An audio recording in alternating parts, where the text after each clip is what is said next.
kind of said, you know, I've just signed on to, or I've just started working on this Lord of the Rings project. And of course I knew about that, but was trying to play it cool and not bring it up in the middle of another interview. And he said, would you like to maybe stick around and see what this is like if we could do something? And it was sort of this ephemeral something that we would figure out later on. Well, there seemed to be so much going on, and there was so much documentary being created about it. It seemed like it would be good if somebody was just thinking about the music and how the music was being created. So that was our initial discussion. It wasn't anything more than maybe you would write a piece about it. Right, yeah, we didn't really, I don't think we imagined exactly this sort of a thing, but it was around the time, I guess, of the Two Towers. We started to see exactly what we were collecting. And I would visit Howard out in his office, and we would go through the scores together. We began watching the films bit by bit together. And around the time of the Two Towers, we sat down and looked at what we had, and it sort of seemed to suggest a book of some type, of some sort of a book. And I think we just made a handshake agreement. Well, let's see if we can pursue a book and see what that's like. And that was maybe about 03 or someplace. Yeah, somewhere there. And then so little by little, I gave Doug more and more access to my notes, to the archives, to a lot of my handwritten sketches, and it took me a while actually to get comfortable with Doug in the studio, but eventually, you know, he gained my trust fully, and you know, I have complete confidence in him now, and he's seen pretty much everything that I think had to do with it. I think over the years I've been through just about all the paperwork and recordings. And Yeah. And there's a lot of it. Yeah. Well, there was over 7,000 takes from the 3 films, and did you go through all those takes? Through all those takes, for the course of about a year and a half. That's a lot of music. I think I wrote 11 hours of music, but if you consider how long the recordings were, how long would it be? Did you ever figure that It was out? over a month of continuous audio. Is that all? Yeah. So I didn't take it all at once. I kind of chunked it up a bit for safety's sake.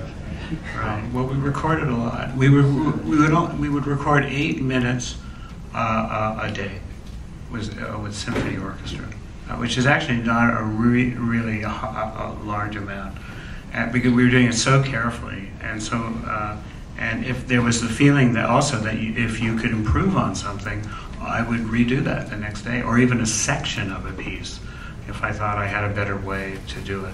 So the process was really to do the best type of recording that we could possibly do.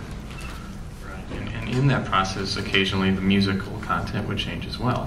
Not only the performances, but sometimes you would refine a piece or try a different approach to a song or something like that. Sometimes I take the scores back. I'd record them that day. I take them back to my study at night, and I'd rework something or reorchestrate something, bring it back to the recording studio the next day.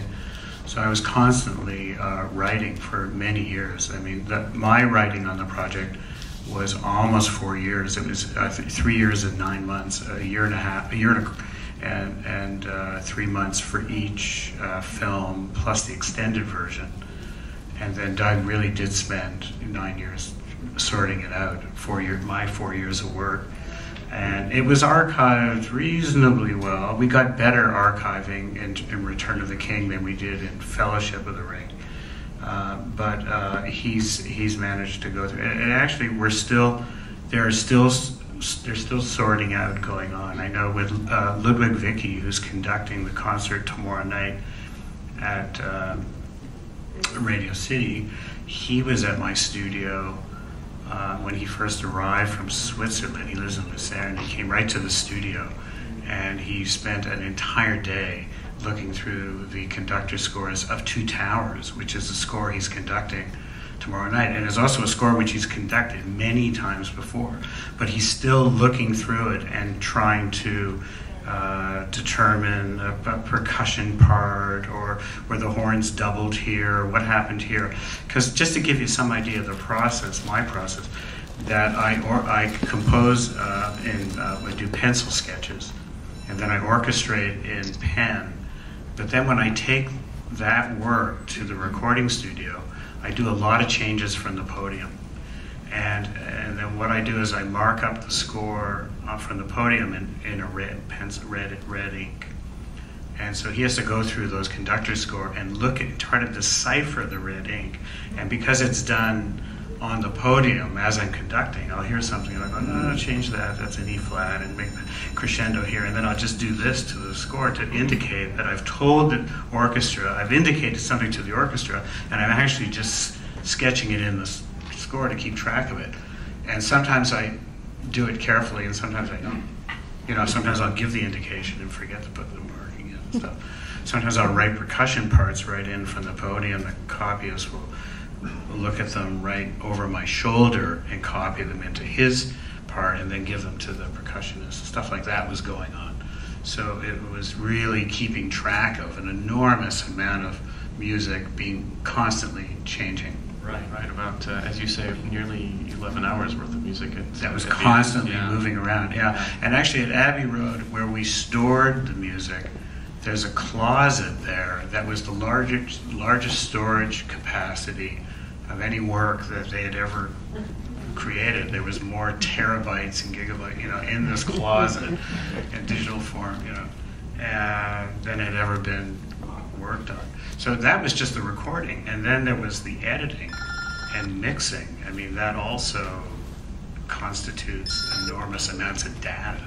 You know, how you edit a piece. Editing is in classical music is doing, you know, taking small pieces from one performance and editing it to another if that piece is better than anything else that's been recorded. So you're kind of, you know, matching pieces to create the best overall work to the score.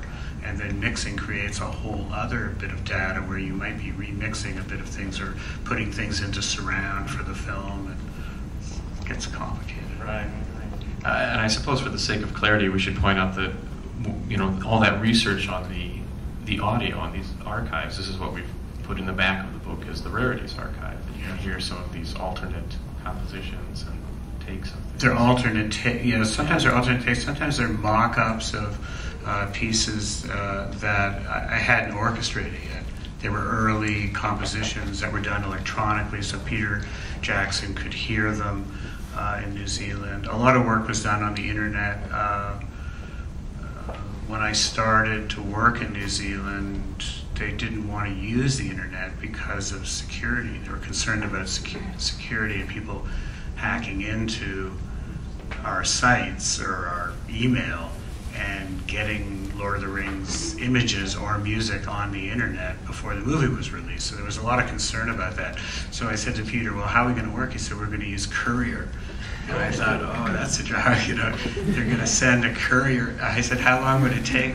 He said, 2 days from New Zealand to New York, because I was working in New York. And so that didn't really work so much. And then we did figure out ways to do things that were encrypted and encoded and locked down, like NASA, like a NASA site.